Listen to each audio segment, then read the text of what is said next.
China's capital hunkered down on Saturday as rare typhoon-like gales swept northern regions. The winds in and around Beijing forced the closure of historic sites and cancelled flights, while bringing late snowfalls to the autonomous region of Inner Mongolia and hailstone showers to southern China.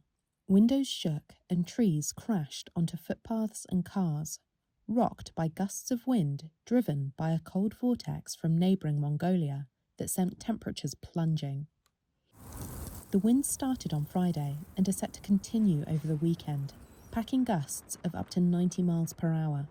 Beijing issued its second highest gale warning, telling 22 million residents to avoid non-essential travel as winds could potentially break April records dating from 1951. Sandstorms raged over a stretch from Inner Mongolia to the Yangtze River region and crippled road travel in 8 provinces, state broadcaster CCTV said.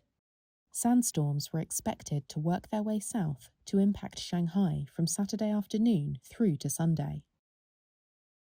Strong winds bringing sand and dust from Mongolia are routine in spring, but climate change has made weather events more extreme.